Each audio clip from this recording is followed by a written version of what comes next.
से 4.5 अरब साल पहले यहाँ कुछ नहीं था सिवाय अंधेरा, धूल, आग और पत्थरों के एक भयानक तूफान के। हमारे ग्रह की कहानी असल में अराजकता, हिंसा और ब्रह्मांडीय संयोगों की एक ऐसी अविश्वसनीय गाथा है जिसे सुनकर यकीन करना मुश्किल हो जाता है। तो चलिए इस सफर की शुरुआत करते हैं। धरती बनी नहीं थी, उसे अरबों टक्करों ने गढ़ा था।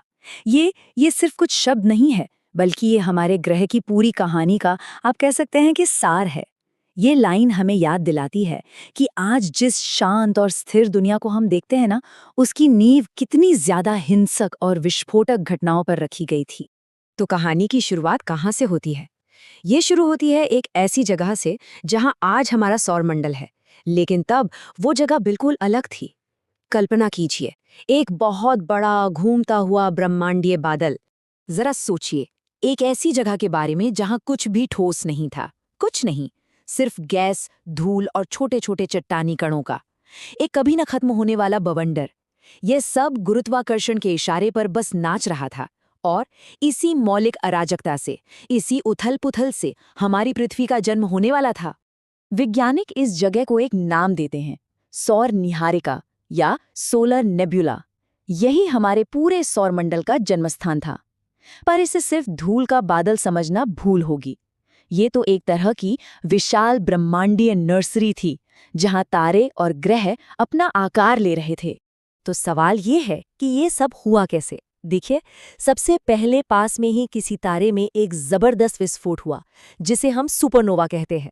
उस विस्फोट की शॉक वेव ने इस बादल को मानो झकझोर कर रख दिया, और इसी झटके से ये बादल सिकुड़ने लगा और साथ ही बहुत तेजी से घूमने लगा। ठीक वैसे ही जैसे कोई आइस स्केटर अपनी बाहें सिकोड़कर अपनी घूमने की रफ्तार बढ़ा लेता है।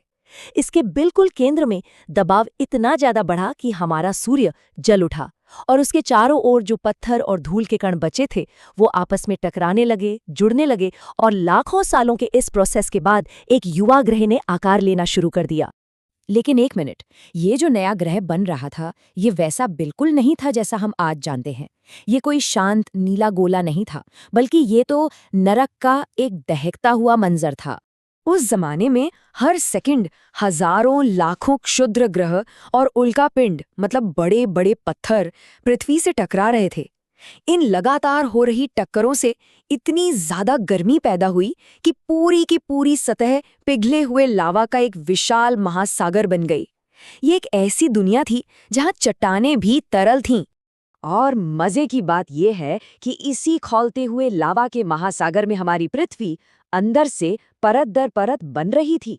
लोहा और निकल जैसी जो भारी चीजें थीं वो डूबकर सीधे केंद्र में चली गईं, और इसी से बना हमारे ग्रह का घना कोर। और वहीं दूसरी तरफ जो हल्की चट्टानी चीजें थीं वो ऊपर तैरने लगी, और धीरे धीरे ठंडी होकर उन्होंने पृथ्वी की पहली परत यानी कि क्रस्ट को बनाया।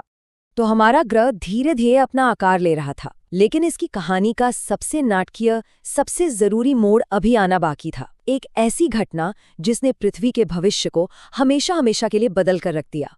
ये कोई छोटी मोटी टक्कर नहीं थी, नहीं, ये एक ऐसी महाविनाशकारी टक्कर थी जिसे हम अपने सौरमंडल के इतिहास की सबसे बड़ी घटनाओं में से एक गिन सकते हैं। तो टक्कर किसके बीच थी? एक तरफ थी हमारी युवा पिघली हुई पृथ्वी, और दूसरी तरफ था थिया नाम का एक आवारा ग्रह।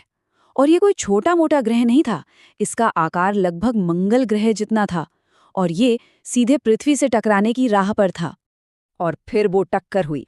वो टक्कर इतनी जबरदस्त थी कि थिया और हमारी पृथ्वी दोनों का एक बहुत बड़ा हिस्सा भाप बनकर अंतरिक्ष में बिखर गया।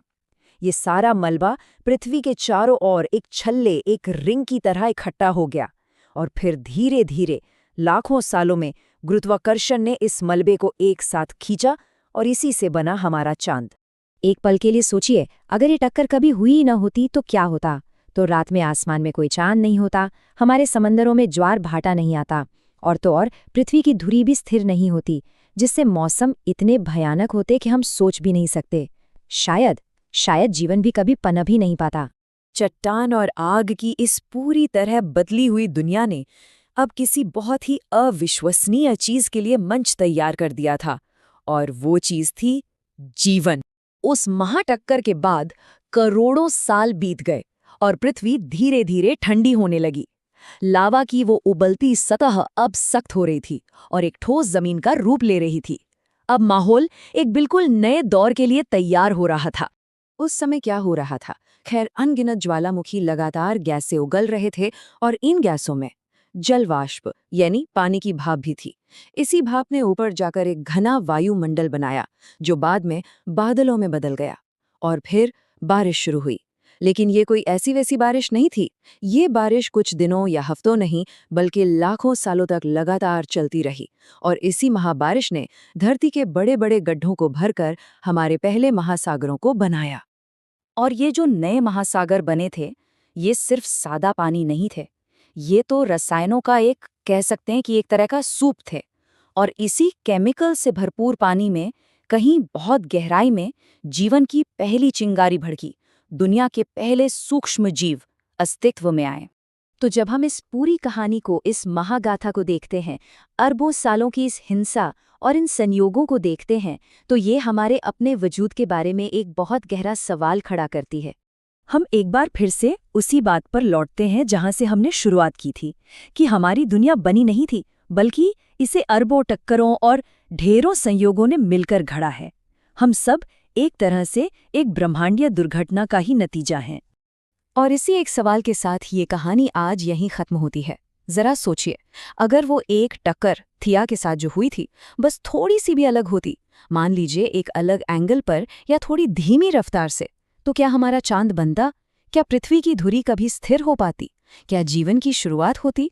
और सबसे बड़ा सवाल, क्या हम सब आज यहाँ इस बारे में सोचने के लिए भी मौजूद होते?